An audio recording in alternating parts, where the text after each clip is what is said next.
Warning, this podcast is likely to contain numerous instances of vulgarity and or profanity, which some may deem inappropriate. If you're of an overly sensitive disposition, stop listening now.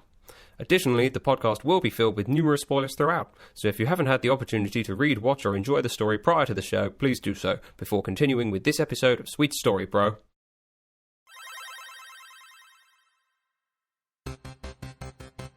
Get ready for action! 3, 2, 1, fight!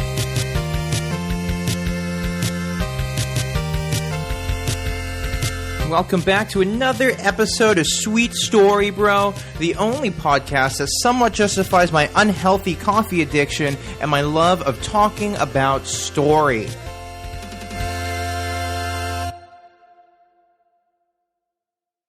So thank you. That's how I want to start this show. Just dive almost pretty much straight in with this. Thanks to you guys and the amazing responses you've been giving me, the amazing ratings, reviews, likes, shares, hashtag Podern Family has been helping me out a lot. So shout out to those guys and the entire initiative of what that is.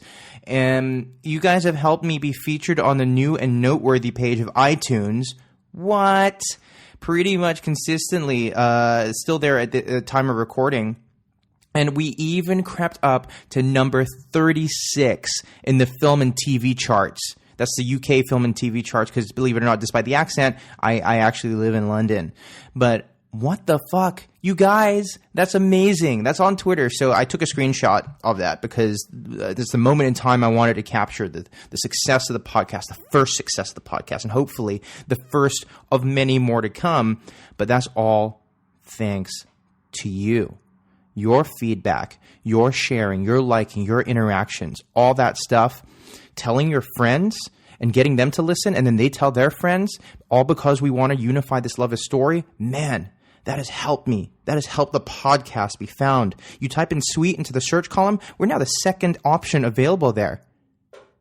That's thanks to you. That's all thanks to you. So thank you. Thank you.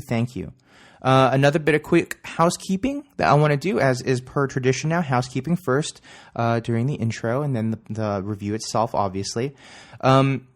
I actually guest host on another podcast from this week and last week. We ended up speaking so long and so in depth about so many geeky things, including Deadpool, geek culture, elitism within geek culture, and things like that. Really interesting topics of discussion. So do check it out. They're available on YouTube. The first part is right now, and the second part is coming soon, today perhaps. Vault Comics Podcast. You got to type that in, Vault Comics Podcast. And these guys run an amazingly fun comic book store in Southeast London called Vault Comics. So that makes a lot of sense. You've heard me talk about them on the show before. They're really cool dudes. They have great rapport. They're fun to talk to, and they have a great sense of humor. So the podcast is a lot of fun. So do check it out on YouTube at Vault Comics Podcast. I hope you've been doing well in the weeks that we've been apart, and we've really hit this stride now with Sweet Story Bro, with the release date and then the subsequent release of the podcast the Monday after, giving you an opportunity, of course, to either read the story, watch the story, or somehow take in the story so that you're ready come the release of that new episode, so nothing is spoiled for you. Now, for those, I said at the top, one of my friends, Lewis, did the voiceover for me. This spoiler-filled podcast is gotta be filled with spoilers. It's the only way that we can discuss the story in the way that I want to. It's the only way that we can get into the nitty-gritty, that fine minutia of what's going on, and then ultimately deciding, hey, is this story officially too sweet or just not sweet enough? And we've had a couple of both sides over the past few weeks. Here we are with number 5 already somehow. And I hope you've been enjoying the journey of discovering new things. You know, if I've been introducing you to new stories, if you've never played the Until Dawn, but the podcast motivated you and you really enjoyed it, or if you've not read American Dreams, but you had played The Last of Us, but this gave you the knowledge that you needed to know to fill in the blanks, and you enjoyed that, that's great. Let me know about it. Hit me up on Twitter at SweetStoryBro, or you can always email me at sweetstoryBro@icloud.com. I'm just ready and waiting for those emails to respond back to you and give you guys your due props and give you a shout out on the podcast. If you have opinions on anything that I've already reviewed and covered, or importantly, if there's a specific thing that you'd love for me to review, if there's a story out there that you love that I've never even heard of, especially if it's from a smaller writer, or if it's a game, a smaller development team, or a group of guys, comic book guys, you know, an artist-writer combo that not many people know about, hey, I want to know about it. So don't hesitate in contacting me on Twitter at SweetStoryBro, or via email at sweetstorybro@icloud.com. I'll be responding to everything that I can. I promise you. I made the promise in episode 1, and I want to keep that promise here now in episode 5. So, I hope you've got your cup of coffee ready, or tea, or a Coca-Cola, or water, or whatever it is that you enjoy to drink, whilst you just chill out with a friend and discuss something that you both love. In this case, story. I have my cup of coffee right here next to me. I got my notes to the right of me, and I'm ready to dive once more into the breach, once more into the depths, with another story review. And this one, for those who follow the Twitter account, because just like certain other places, what I try to do is give you an awareness of the story that's coming up so that you can get ready for the podcast, as we talked about at the top.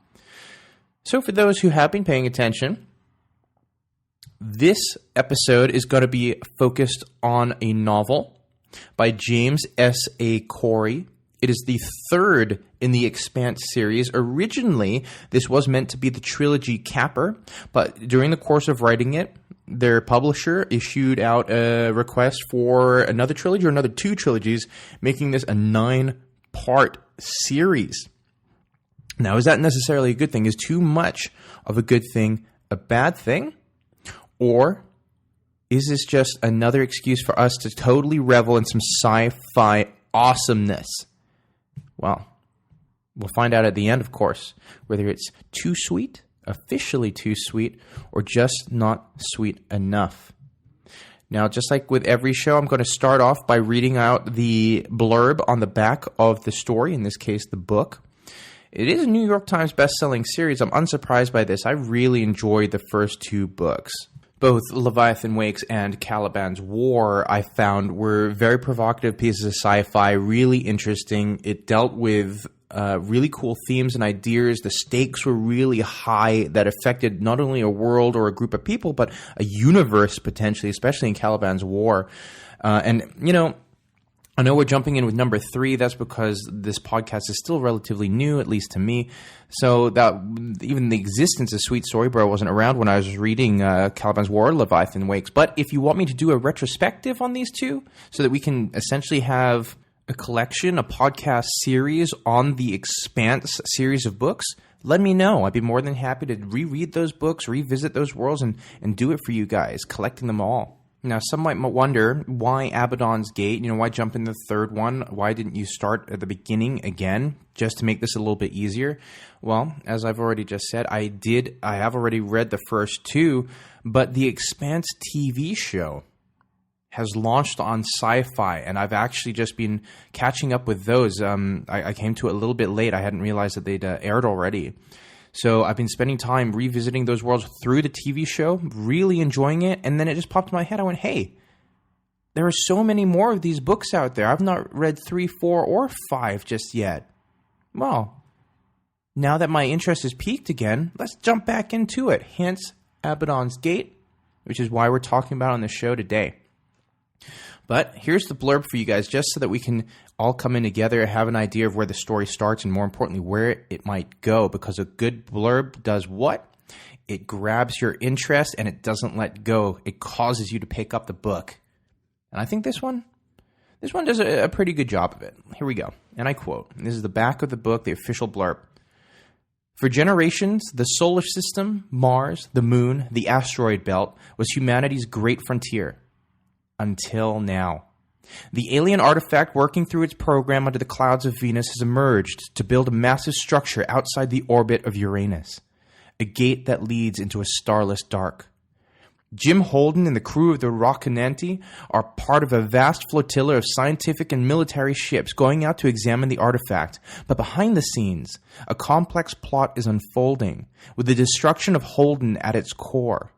As the emissaries of the human race try to find whether the gate is an opportunity or a threat, the greatest danger is the one they brought with them. And that's taken from Amazon.co.uk, but that is the official blurb on the back of the book. Now, what does that do? How does that grab our attention straight away? Alien artifact working through a program that's broken through the threat of the Starless Dark already, a reintroduction of Jim Holden as the main character, the fact that behind the scenes hinted at, a complex plot is unfolding, yet there's a conspiracy, it seems, against Holden at its core. Yeah, that's pretty intriguing straight off the bat. I like Holden quite a lot. I was a big fan of Miller as well before he died at the end of number 2, I believe. But, of course, he does reappear. And this book explores what that Miller image is, what that Miller hallucination or composite actually is, who's behind it, and what its motivation is. Spoilers, of course. It's not the real Miller. They define that, and we discovered that during the course of the book, but that's getting ahead of ourselves just a little bit. But just for those who might be a little like, oh, Miller's alive, holy shit, this is fucking awesome. No, he's not. Don't fall into that trap. Now, the book, the main cover of the book, has a quote on it, the one I'm looking at here from io9.com. It's interesting, actually, because the quote is actually in relation to the very first book, so it's not a book that relates to this third one. And I quote, "As close as you'll get to a Hollywood blockbuster in book form." And it's really interesting because the authors, James S.A. Corey, this was their intent, was to try and make a very accessible, fun, action-packed, yet still grounded in reality and with politics as a base story. And it kind of elements of it remind me, especially the TV show right now, where they start with the first story, of elements of Battlestar Galactica, which I fucking love. I just made my girlfriend Thea watch Battlestar Galactica for the first time. Thankfully, she was willing to accept that and watch it. It didn't have to get into Clockwork Orange territory where the eyes are propped open or anything like that. But she was stoked to watch it by the end. You know, she really got into the series. She wasn't into it at first, but she got there, man. No worries. Sci-fi fan in training. But the cover of this book is a little bit odd because I'm not really sure what we're looking at. We got two sort of destroyed or half-built space stations. It could be representative of the Ring or a Mars space station. If you know what the art actually is, please let me know. Email me, tweet me, and just give me a little bit more definition. Because as a piece of work, as a piece of art, it's quite striking. It's very beautiful. The artwork is great. It takes you away to this out of, I say, a different land. How about a different universe? How about out off of planet entirely, out into space, for God's sakes? And then, of course, at the bottom, you have James S.A. Corey taking most of the space. The font is very large for the author name. Abaddon's Gate in this sort of garish green. Really not very nice green, in my opinion. But hey, that's what they wanted. I can't comment on it. They signed off. It's all good. And then it just claims it's the New York Times best-selling series. Again, it's interesting because it's not about the book specifically. None of this information is about Abaddon's Gate. It's about the series. It's a comment on the entire experience of the story. So how does this one actually start? How does this try to engage us and grip our attention? Now, in my opinion, I actually think that it's a little bit slow-paced. The first few chapters are a little long, with the action taking a while to kind of get going. The prologue, for me, was initially confusing because the way that Caliban's War left off with the reintroduction of Miller to Holden was such a fucking cliffhanger.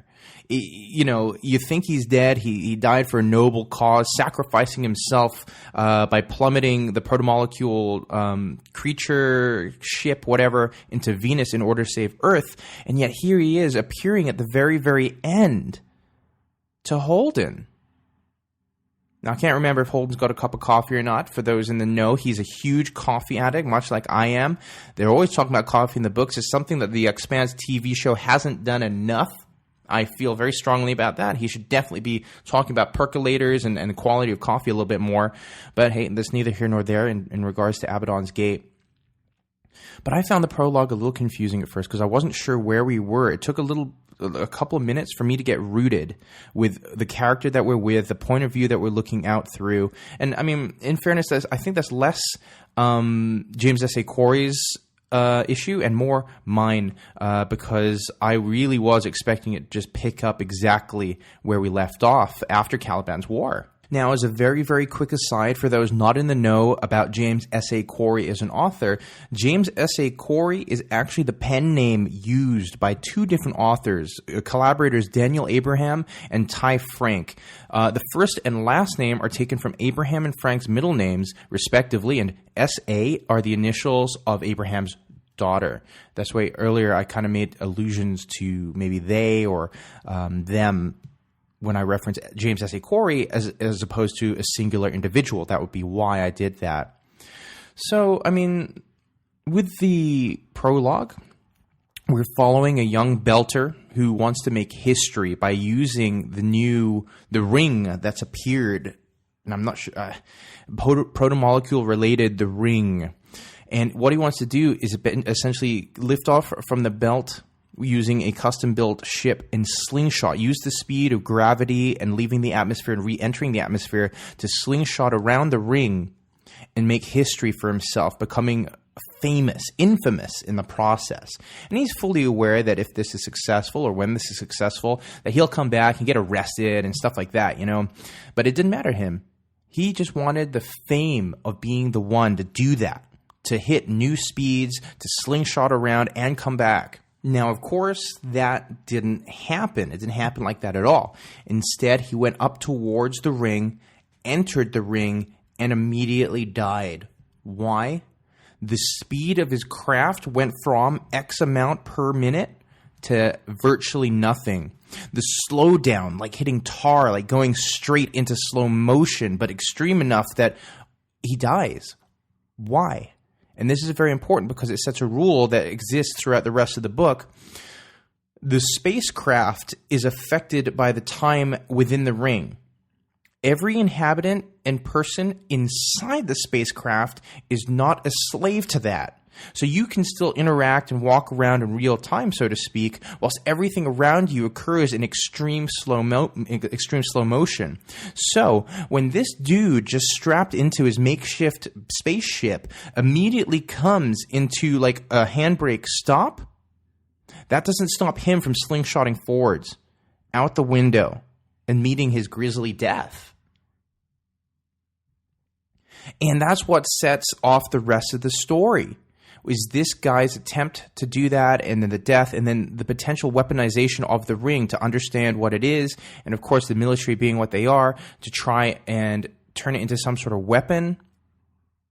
But it becomes a lot more convoluted than that. That's the overarching sort of storyline. There's a lot more to it, thankfully, that covers a lot of hard sci-fi without being hard sci-fi ground and themes and motifs. We're not actually introduced to the old school known characters, you know, Holden and his crew, etc., until a little bit later on. And I found this a little bit, again, not disconcerting, but it took me out of what I expected. And again, that might be my fault to a degree because I expected us to hit the ground running with this Holden Miller angle, but instead we're introduced to this dude who exists only for the prologue. We're experiencing everything from his point of view, and then he dies, he's taken out, and he's only ever referenced in the third person going forward because, hey, he's dead and other people never knew him. None of the main characters knew him. But what's the danger in this? As a writer, especially two people who obviously know what they're doing and have had massive success, especially compared to an unpublished dude like me, what's the danger? Now, I can only comment as a fan, as a reader, and somebody who wants to understand writing better, which is what's so good about this podcast for me, you know? There's a lot of development and build-up to introduce who these characters are what their motivations might be, and where they fit into the story. And that's not only true of the Belter who dies, obviously, who exists only for the prologue, but also for the newer characters going forward. We have a number. And some are more likable than others. Others take a little bit longer to get warm to. Some you might not warm to at all. That's just the nature of books with multi-character protagonists, you know? But just to explain and give you a little breakdown of who we're dealing with, we have Jim R. Holden. He's one of the main characters throughout the entire Expanse and the leader and captain of the Rocinante. I actually just looked that up to get the correct pronunciation of that. I hope I'm not murdering it anymore. So for those who heard me maybe say it earlier and go, oh my God, that's not how you say it. Sorry. Rocinante, I think. And if I were to try to say it with an accent, Rocinante. Maybe. I don't know. But he's he's a former soldier of the UN Navy, captain of the Rocinante. He's also in a relationship with the executive officer of the Rossi, Naomi Nagata. Now, this information is taken, thankfully, off of the wiki. So this is expanse.wikia.com that I'm getting this information from. Next up is a character called Carlos C. Debaca, whose nickname is Bull. And that's how I remembered him better throughout the entire book, was as Bull. He's probably one of my favorite characters off of what happens here and how he gets developed. He's very likable for me. He's a member of the OPA, which is the Outer Planetary Alliance, I believe, serving as Chief Security Officer and third in command aboard the Behemoth. He is 40 years old during the events of Abaddon's Gate. Next up, we have Melba. Now, Melba is a very intriguing character who has a lot more to her than initially there may seem to be. Bear with me. Melba Elsbeta Ko is a licensed electrochemical technician. That's all that's given here. She's a senior crew member of the Ceresia on its journey to the ring. And that's all I'm going to say about Melba, because to say any more would bury the lead for what happens later on. And the last character is an interesting one. The last character is probably the one that introduces the newest interesting themes into here, especially with how she confronts it during the course of the book. Her name, and this is a fun name to say, thankfully it's Anna, but her real name, her full name is Anushka Volovodov. Volovodov is a fun fucking name to say. Now, to quote from the expanse.wiki.com page, Reverend Dr. Anushka Anna Volovodov is a pastor at St. John's United Congregation of Methodists on Europa, which consists of less than 100 people. She's a middle-aged woman who was born in Kimry, Russia on Earth, but has lived in Moscow most of her adult life. Her red hair is long and thick, and she usually wears it in a bun. She also happens to have a daughter named Nami together with her wife Nono. Now, although likable, I do think that she exists mostly to introduce really interesting themes within this book and motifs, you know, especially in regards, obviously, to religion, coupling the fact that she's a doctor as well as a religious pastor, and how powerful religion can be in the face of the unknown, which is what the ring ends up presenting itself as. It's this all-encompassing threat that has the ability to either destroy or leave humanity alone, depending on whether it constitutes humanity as a threat or not, which, hey, let's be honest, humanity is fully capable of being a threat. Probably one of the reasons the aliens up above haven't really interacted with us just yet, because they don't want to get nuked by us stupid evolved apes. But those are a number of new characters that have to be introduced with motivation and reason for being a part of the story. So they're introducing background information and their, you know, pre-existing relationships. Take Anna, for example, with her wife and their young daughter. And one of the themes that are running for them is, do they raise her in a low-gravity sort of world, or do they move back down to Earth where she can adapt and be used to full-force gravity? The Belters, of course, are those who grew up within the ring, so they have less gravity as they grow, so their bones are slightly longer. They can't take that pull of gravity if they ever visit Earth. Very cool, very interesting, very realistic, I would guess, sci-fi idea. Like, I can buy into that. But again, coming back to the dangers, with all these new characters to be introduced, especially with the way that he left, the way they left off Caliban's War, James S.A. Corey, that is, of course, all I wanted to do is get back to Holden. All I wanted to know was how that continued for him. That's where I wanted to pick it up from, and it took too long to get there.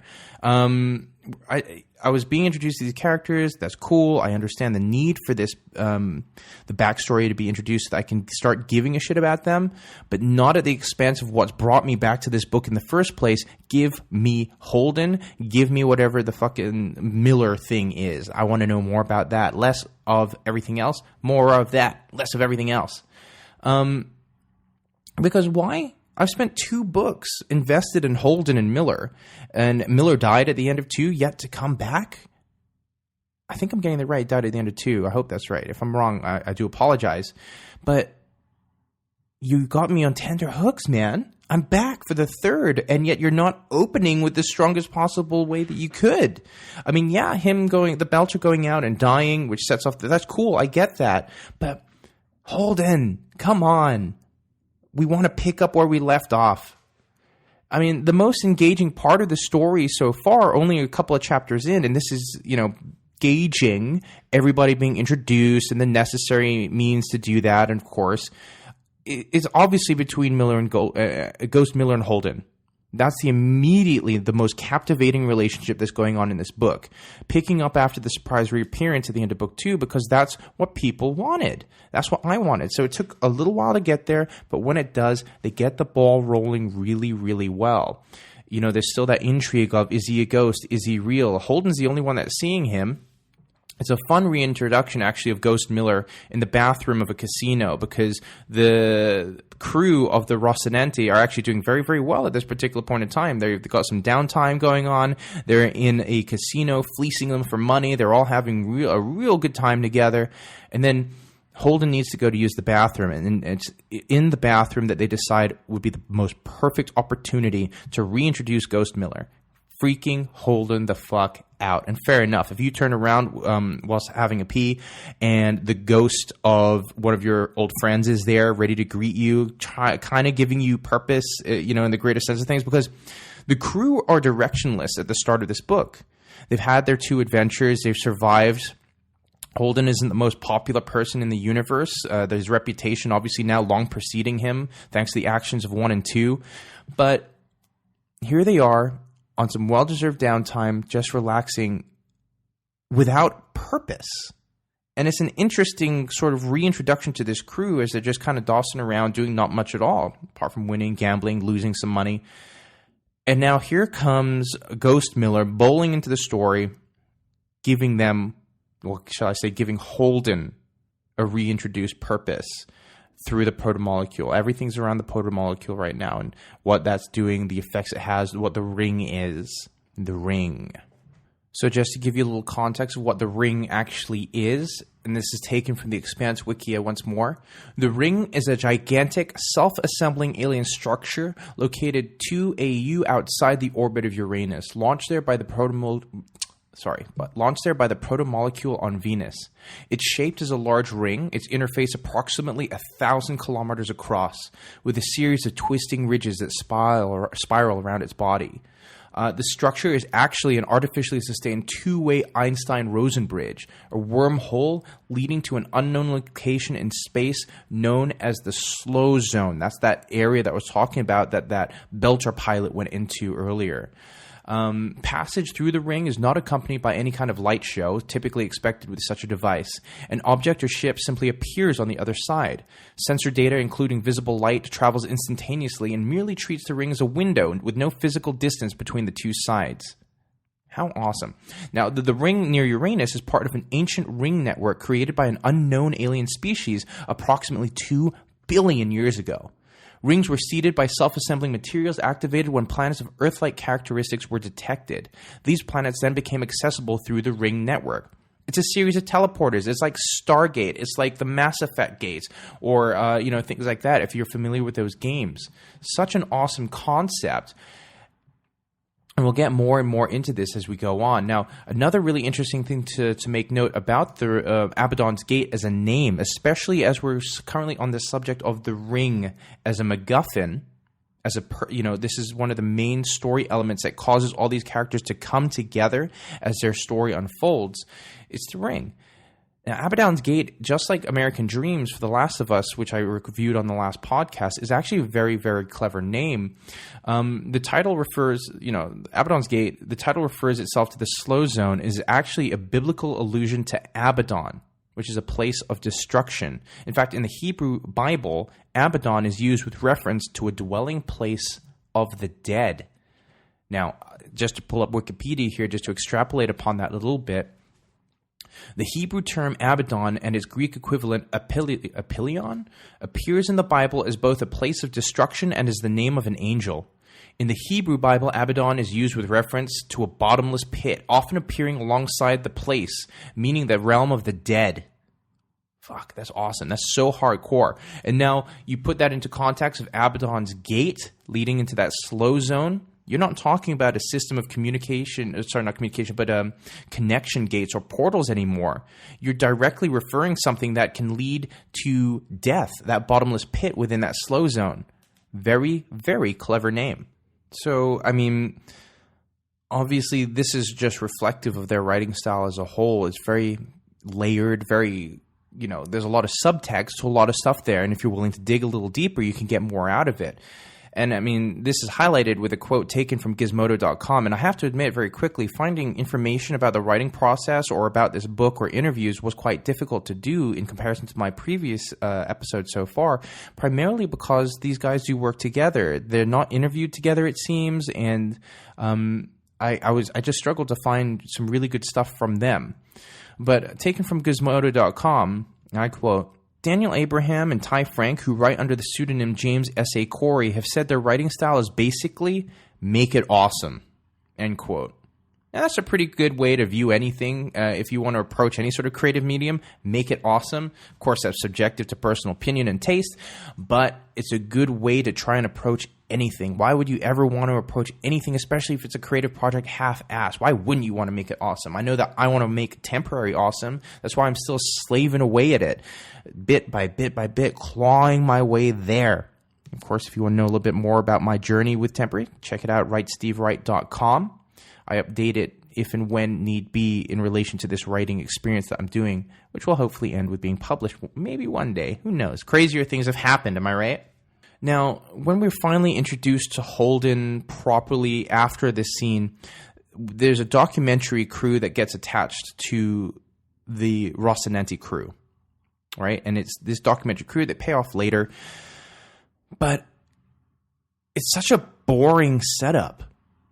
And I don't understand why. I've read a couple other reviews for it in preparation for my thoughts. I tend not to do that because I don't want other people inflecting my opinion. But to be honest with you, I'd already made my opinion. I'd already made my notes, so I didn't think it would hurt any to see what other people had to say or what they thought. But this was such a boring mechanic to get their ship back, to get it into ownership, because the Rocinante didn't actually belong to Holden. I believe it belonged to Mars. And there's a lawsuit that grounds their ship with legal action. So they're actually like given a subpoena or some sort of law order that says you can't fly this ship because it doesn't belong to you. This is the law of the universe, not the world anymore, which makes it sound even more, a little bit more ridiculous. But insofar as gripping sci-fi storylines go, being grounded through legal protocol, not the best, not the most gripping or hooking. Thankfully, we soon get past this, and the documentary crew are the reason for that. If I can remember correctly, what they do is they help free it because they are going to be doing a documentary on the system, on Holden, and that's enough for them to get away. It's kind of fuzzy on the details with that. I do apologize. I mean, I do have a quote here that I thought related quite nicely to this, because their writing is so strong usually that I was really taken aback by such a boring legal procedure.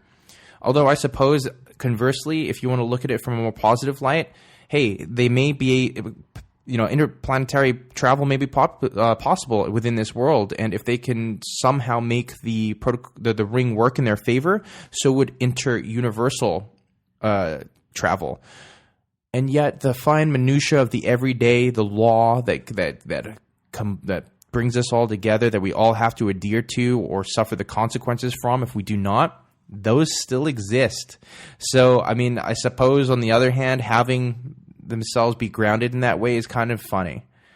But, I mean, this is actually taken from Daniel Abraham's personal website, which is danielabraham.com, in relation to the writing style of Abaddon's Gate. And I quote, Daniel and I kept trying to do something new with each new book in the series, and the hope is that this will keep the books from quickly growing stale.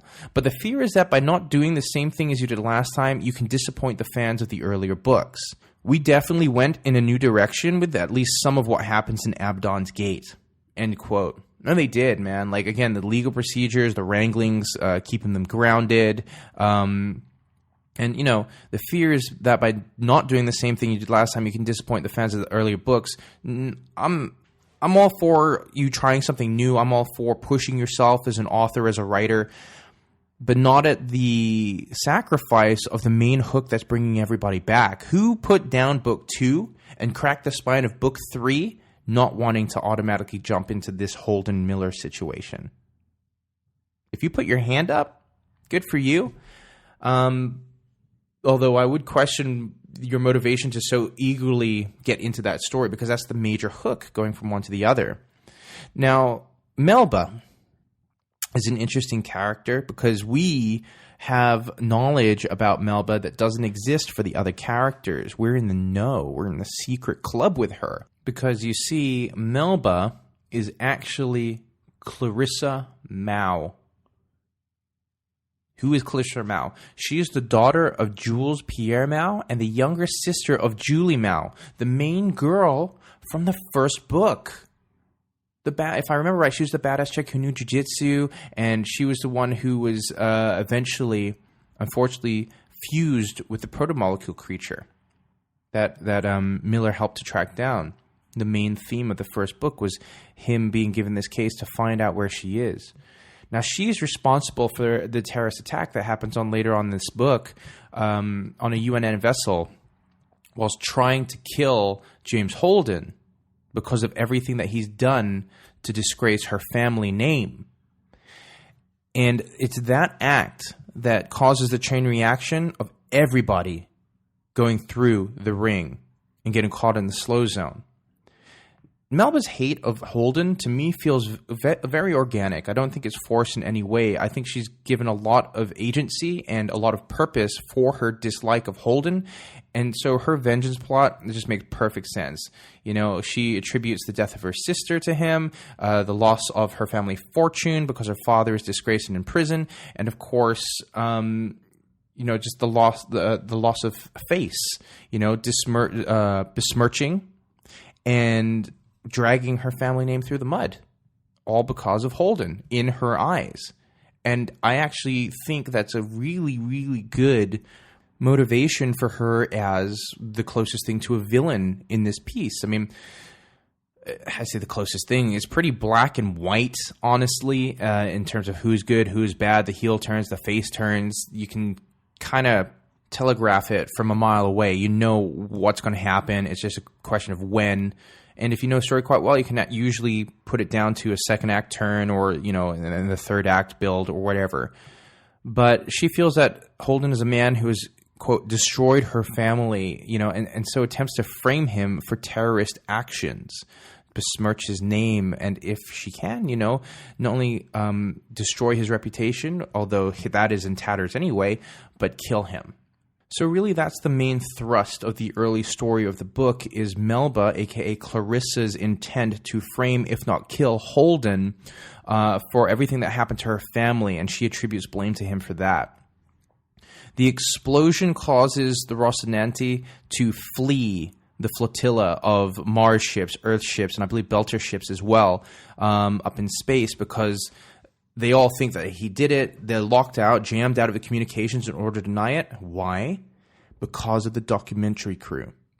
One of the documentary crew, the sound engineer, the blind sound engineer, had made a deal with Melba to install something without fully knowing what it was, just for credits, you know, for money. And that causes them to be sitting ducks. You know, everybody turns on them. They can't defend themselves because what Melba's done, very clever. She's essentially photoshopped a video and created a fake video of Holden taking credit for it and listing demands like a terrorist. So the Rocinante, the crew, do the only thing they think is the right thing to do, and they flee into the ring.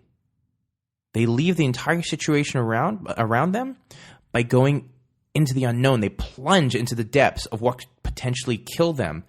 It's either death through the ring or certain death with a flotilla, with that armada of ships. So they take their chances with the ring of the unknown, the thing that killed that Belter from earlier. And this causes a lot of the ships to pursue him. Them, shall I say. And it's in that pursuing that they all get stuck in the ring. All of them are now stuck there. And they don't know how to get out. They're frozen, moving very, very, very slowly. As the aliens, the ring itself, considers whether it's a threat or not. If they deem them a threat, death to them, potentially death to humanity. If they don't, like a bug, like an insect landing on you and then flying away just because you flick it, you ignore it, it goes away. You watch those nature documentaries like the flies on the rhinos or on the hippos. They don't give a fuck. They're just there. And that's what humanity is in relation to the aliens that built the ring and the protomolecule. That's their position in the world. It's a really nice way to kind of look at it, because humanity thinks they come so far within the universe of the Expanse, and yet we're still the fly on the buffalo. That's another animal I'll throw in for you guys. And we're introduced to some really interesting themes because of that, primarily through, as I said earlier, Anna, with this religious theme and the concepts of religion really being pushed heavily in relation to our place in the world, in relation to what we now know with the ring and the aliens involved with it. I mean, Anna witnesses someone set themselves on fire for a political cause whilst aboard the ship that she's on. This is while she's making friends with a woman called Tilly, a very rich woman called Tilly. They're kind of unlikely friends, sort of odd couple in a way, if you will. And I've pulled some of the writing from the book because I thought it was a really well-written little piece that sets up her character, sets up the situation quite well. And I quote, "Tilly screamed. Anna's shocked brain only registered annoyance at the sound. Really, when had someone screaming ever solved a problem? She recognized her fixation on this irritation as her own way of avoiding the problem in front of her, but only in a distant and dreamy sort of way. The smell of burnt hair competed with the alcohol stench for dominance." End quote. And it's just some really nice imagery. And it says, I mean, within that short paragraph, you know, she's expressed annoyance and she's admitted to herself, yeah, the annoyance is just to avoid the fact or deal with the fact that there's a dude who's on fire in front of me for the political cause. Akin to the monks that set themselves on fire. It was just some nice writing, really. And this high sci-fi concept, you know, questioning God in relation to the protomolecule. And there's a nice quote here as well. Quote, "The things that made the protomolecule are intelligent. Does that mean they have souls? They invade our solar system, kill us indiscriminately, steal our resources. All things we would consider sins if we were doing them. Does that mean they're fallen? Did Christ die for them too?" End quote. That's all within Anna's chapter, one of Anna's chapters. And what's really nice, of course, about this is the fact that it's not necessarily making her question her faith in the sense of, do I still believe? It's making her question her faith within the context of a grander, bigger picture that she could never understand. If she thought that God worked in mysterious ways whilst on Earth and just on Earth, imagine how you must feel about that when the very concept of religion as you know it is challenged because of alternate alien life forms. It's a pretty big motif. It's a pretty big theme to try and tackle, but it's one that I think James S.A. Corey did very, very well through the character of Anna. Now, Act 1 actually ends with Holden and his crew taking emergency maneuvers. Like I said earlier, you know, they order the Rossi to pilot straight into the ring in order to avoid the missiles that had just been fired upon them by Mars. And the political tension, again, this is where it all starts coming to a boiling point, especially when all the players are stuck within the slow zone of the ring. This political tension, a la Battlestar Galactica, gets immediately cranked up by the fake broadcast and terrorist attack that Melba instigated, blowing up the Sung-Un. That's the ship that got blown. to smithereens. I say sky high. There's no sky for it to go to. It got blown to fuck by Melba. Holden is framed, and the only thing they can do, because they have missiles incoming, is escape into the ring. And that's where Act 1 ends. And there's a couple of issues that I have with this story going forward, especially in relation to the reveal of Melba being Clarissa. And that's because the blind sound engineer, Cohen, part of the documentary crew led by Monica, the documentarian, is able to sculpt Melba, who Holden initially mistakes for Julie Mao due to their similarity. They are sisters after all. But I never felt that this made sense. I didn't think that, I'm not questioning the fact the blind dude could sculpt something just by feeling. That's fine, I get that. But therein lies the trick. The blind person has to feel the face to know what it looks like. So why would Cohen have felt Clarissa's face in the first place during their dealings? I don't think that would have happened. It's never explicitly, unless I misread it or overlooked it, it's never explicitly said within the book that Cohen groped Melba's face so that he could then recreate it if need be later on. What kind of business deal did they make that would have ended with that being an option? Instead of a handshake, his hands are all over her face. It wouldn't happen, right? So him being able to sculpt this Julie Mao / Clarissa figure for Holden to look at as the person that framed them, that doesn't wash with me. It didn't really make much sense.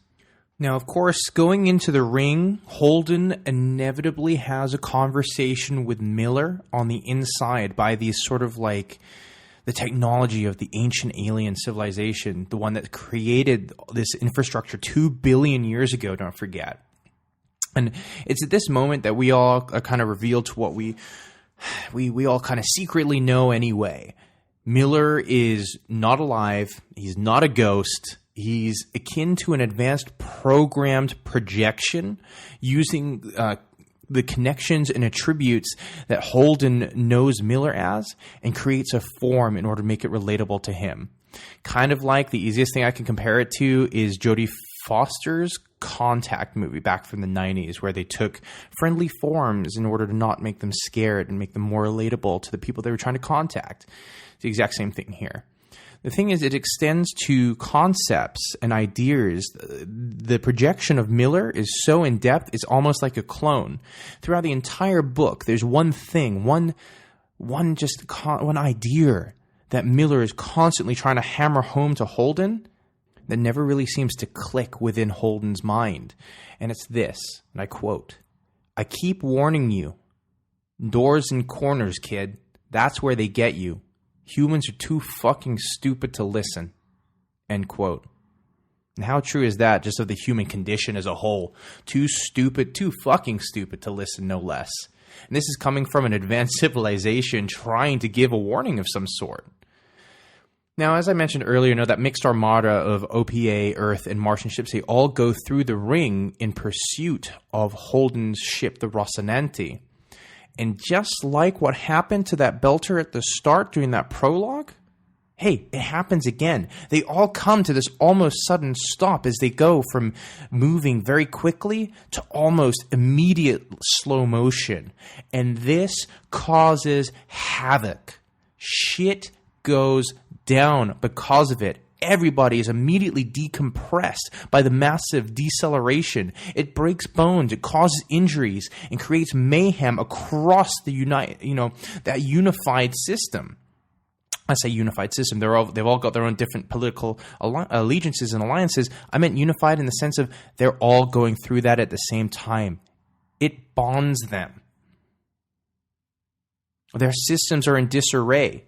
People, their medical bays are getting filled. They've only got so many doctors. They've only got so many resources, so much medicine across all of them working together.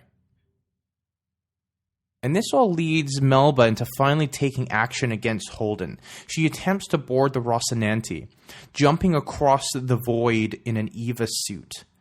And Anna, who, after suffering from the deceleration, she had a touchpad, I believe, on her chest, almost breaking her wrist. So she's hurting. She takes some drugs in order to help null the pain, and she's off her face because of it. All right, so just bear that in mind. Anna, the priest, the priestess, if you will, this doctor is off her mind on meds, off drugs, to help her deal with the pain. She steals another Eva suit in order to follow a vengeful Melba into space with a perceived reasoning, and this is really, really how they write it, that because she's on drugs, she lacks inhibitions. That's the vibe that she gives. That's her explanation. I don't know why I followed her. I was high on drugs. I just felt it was the right thing to do. I just couldn't stop myself. I had to do it. And so she followed without hesitation. This, to me, that read as bullshit. I didn't dig that. I didn't really think that suited her character at all, despite the pain meds making, people do get loopy on pain meds. They don't do things that they normally would do as a sober human being. I understand that, but it just, for her character in relation to where they were, I didn't buy it. I didn't like that weird twist. That's the second major part of this book that really didn't wash with me. And this is all followed with a high-intensity action scene as Melba chases down Anna and Naomi through the core, the guts of the Rocinante, because they're not the only ones to have suffered casualties. The rest of Holden's crew, Amos and Alex, are injured due to that deceleration, and Naomi gets ambushed by Melba. It's only because Anna followed Melba through space into the Rocinante that they're able to help her. Right? She tasers her from behind as she's about to put the death grips on Naomi because she's in this massive suit. Think like the end of Aliens with Ripley trying to protect Newt. Get away from her, you bitch. That fucking moment, man. Like she's got pincers, about to break her neck. It's all because Anna followed, high on drugs, uses a taser. They're able to to scarp her away. They try to get away as fast as possible, rooting their way through the guts of the Rocinante. But what they end up doing is they end up in a dead end.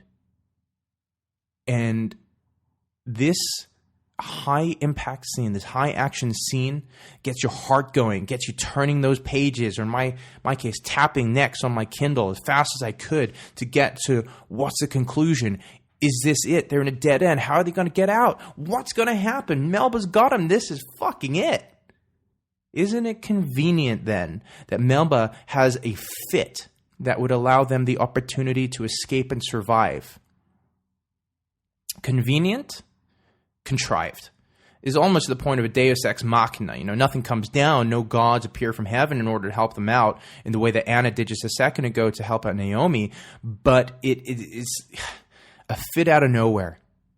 And I don't believe they did any real build-up throughout the course of the book to introduce the fact that Melba has fits at all.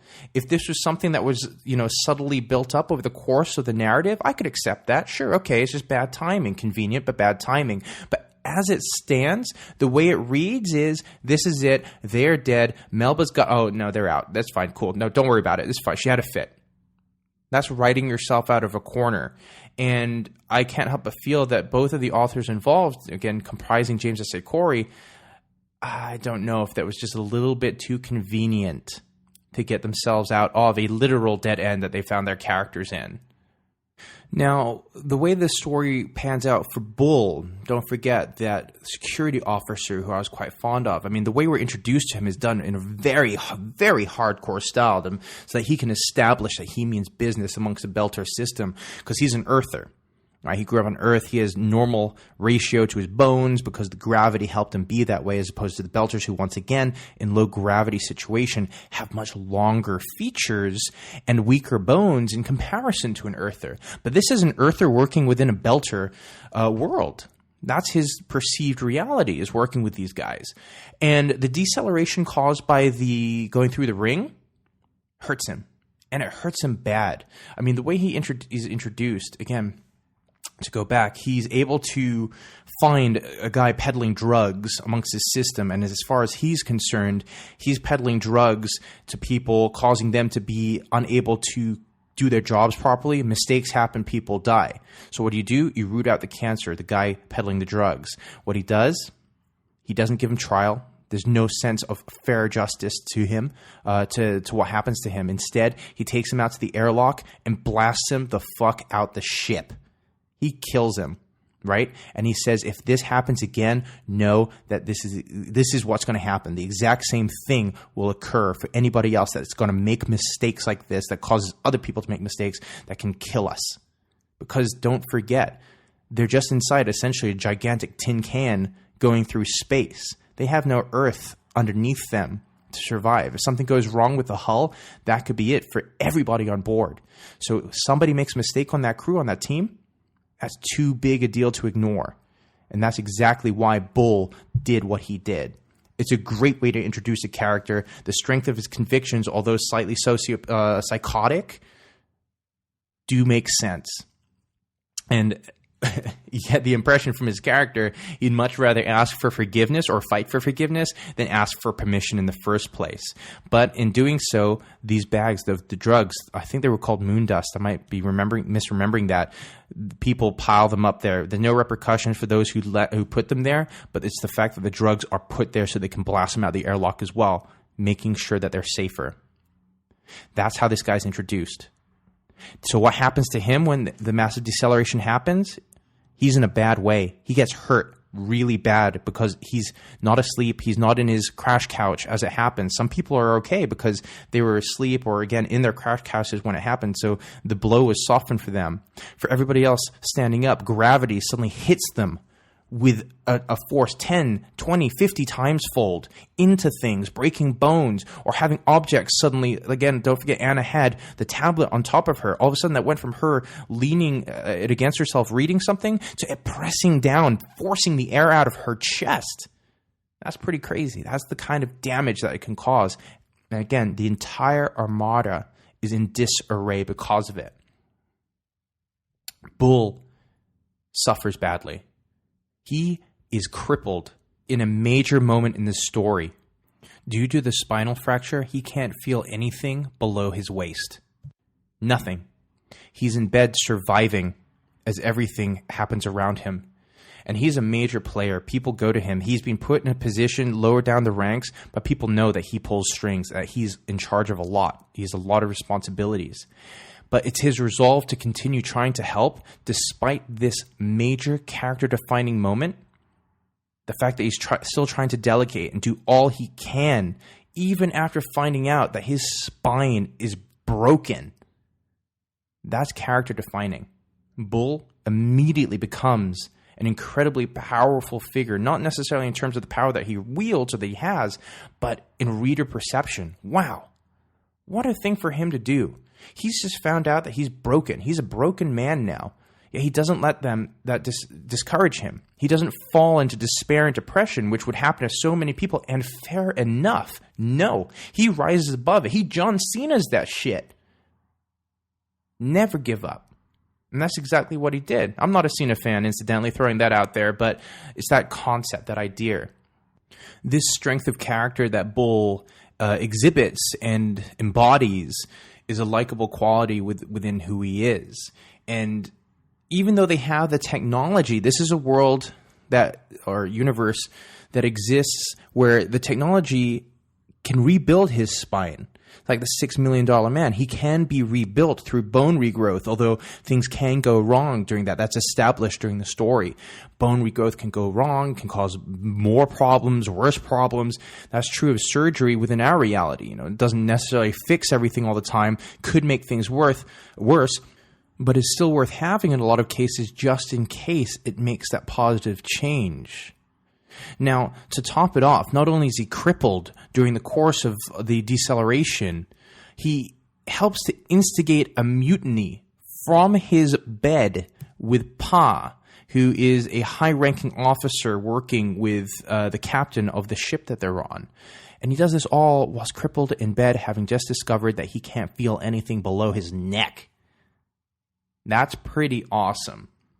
Now, it's not soon after this that he's actually gifted with a mech suit from some of his technical team, his engineering team, to help him get around. And we're back to this image of Ripley in the suit at the end of Aliens. That's kind of how he's getting around due to the very limited nature that he has. The tech allows him to move.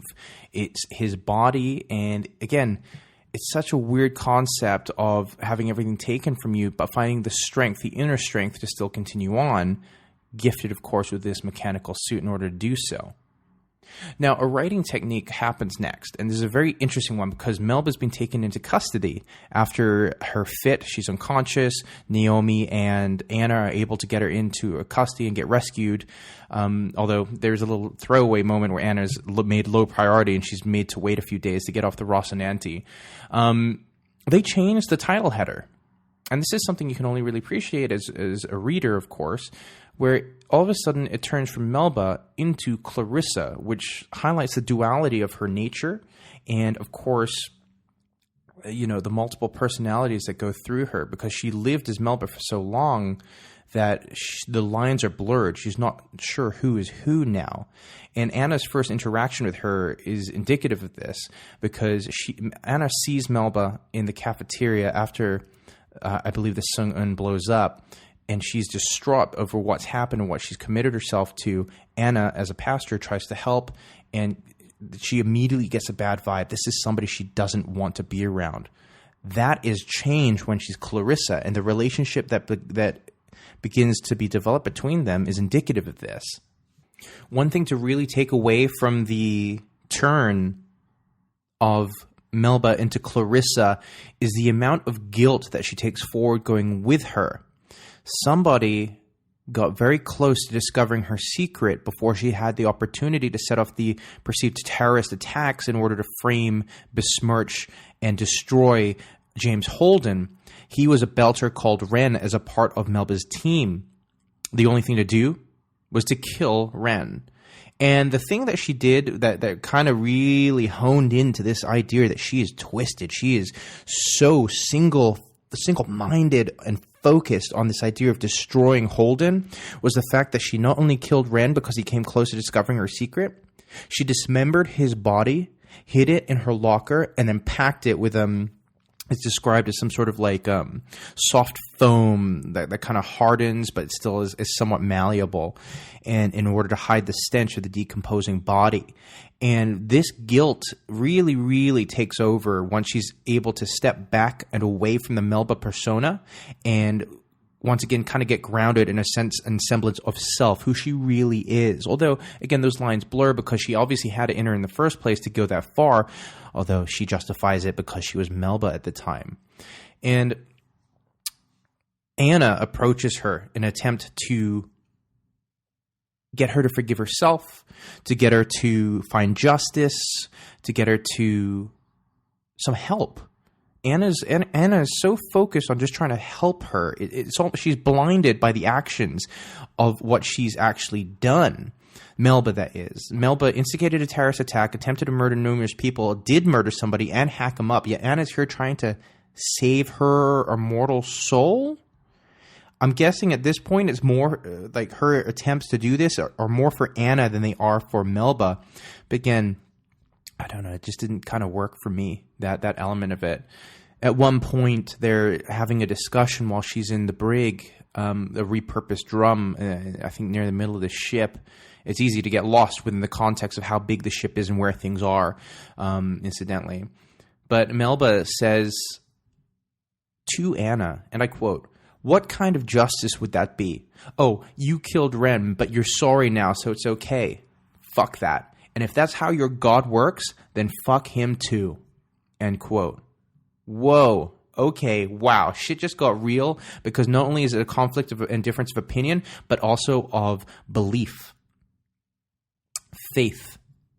And this is, again, I think really this is one of the major themes and ideas explored here a major takeaway for me, because although there's a lot of personal drama happening across these different ships and the political tension of the OPA versus Earth versus Mars, they're all on tender hooks. What are they going to do? Can they come together and work together in order to come to a peaceful resolution, or will they end up destroying each other because one can't take their finger off the proverbial trigger? Humans being humans, even if they've evolved into belters, I say evolved, even if they are a different variation of that as belters, or even if they are Martians, they're all still inherently human. They have the same basic genetic code, yet here they are all wanting to destroy each other. but held in place because of an evil greater than themselves. It's kind of like the Watchmen in that case. You know, in order to unite humanity, humanity needed a danger, a threat bigger than everyone combined. That's what's provided here. And, I mean, it's at this point that things start to ramp up as we get into the third act, as personal dramas all start to cross over, all the characters are in play, all the pieces on the chessboard, although, ironically, as things start to speed forward, plot-wise, the actual ships within the ring couldn't be going any slower. You have a crazy preacher, think along the lines of an evangelical preacher that you would find on TV espousing the end of the world or something like that. His name is Cortez. And Ashford, that's the guy I mentioned earlier who Pa was the right-hand person to. He's the captain of the ship. Ashford was actually put into the brig after the mutiny that Bull and Pa helped to instigate. And they escape with Melba. And this is where, and I can't stress this enough yet again, the religious aspects of this push it further and further. This is the main theme of the fucking book, it seems, albeit with the backdrop of sci-fi opera. You know, they escape with Melba with the intention to save, I say that word loosely, you know, bunny ears, to save Earth by destroying themselves while stuck in the slow zone. They are willing to go to religious extremism, terrorism. And obviously it's a theme worth exploring, and I love seeing these themes within sci-fi. It's always so clever when people are able to instigate it into to thread it so delicately into their plot the way that this is, because it's a slow burn that really picks up. And this idea, the motivation behind their belief as a reader, it's so well-rounded. You can be like, yeah, man, I get that. I can see where they're coming from. Absolutely, yeah. Blow up yourselves in order to save the universe. That makes sense. It's a small sacrifice of thousands to save millions, billions. That just makes total sense, right? But what they don't know is that the ring, that proto-molecule creature, the aliens, if they were to blow themselves up, that is an aggressive act. The aliens would then not only destroy them, assuming anybody survived, but then target mankind as a threat. Holden is warned about this by proto-molecule Miller. And the last act is all taken up with a counter mutiny attempt. So they've been mutinied, and now they are countering to take it back over from the mutiny. To take the bridge, and they've taken it over again. That's Ashford, Cortez, and Melba, and Holden, Naomi, and Bull helm the Resistance Act to take them back. Whilst there's the documentarian Monica is streaming live with an interview with Anna to try and bring everyone together. Shut off your engines. Shut off your engines. The entire fleet has to go into dead mode. Nothing turned on, so that the proto-molecule creature within the ring won't classify them as a threat in any way. Again, they want to be the fly on the rhino. Ignored. And eventually, they'll go away. Bull dies heroically during this attempt to retake the bridge. In an elevator shaft, as they're working their way up into where the bridge is near the top of the ship, Bull is out of ammo. He's been shot. He's out of his doohickey at that point. I think the mechanics have broken down, and he has 2 grenades as another task force, a team from Cortez and Ashford are working their way up to take care of them. One of them pokes their head through the shaft and is greeted by the 2 grenades, leading to the unfortunate death of probably one of the strongest characters of this book, past Holden, in my opinion. And Anna, of course, who's a very, very well-rounded character by the end. In the beginning, not so much, but you really do grow to like her very, very quickly. She's a very in-control, powerful woman, even when she doesn't seem to be. She's stronger than she thinks. Now, all this leads to an eventual face turn, once again, by Melba. Somewhat predictable, I have to admit, where at the last second, because she overhears Monica's interview with Anna, where Anna's espousing this need for everybody to turn off their engines, become the fly, essentially, and they'll be let go because they'll be ignored. They won't be constituted as a threat. Clarissa switches. She does a full face turn, right? She goes from being bad to trying to help them. Predictable. And in doing so, they're able to take out all the bad guys and take control of the bridge. And across the fleet, the engines are switched off.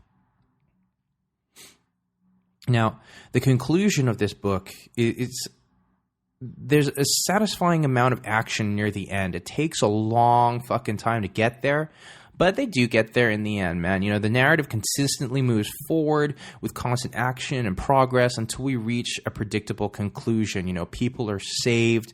They get out of the ring. They're not constituted as a threat so that the aliens don't blow them all to Kingdom Come. And Clarissa, of course, has a change of conscience as she agrees to help.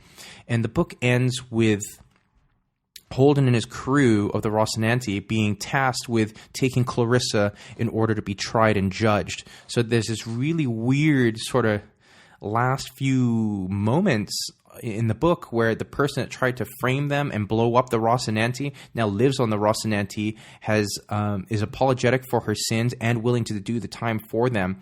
You know, they don't chain her up. She's not in the brig. She's free to move around the ship. It's a really, really weird way for this relationship to end up.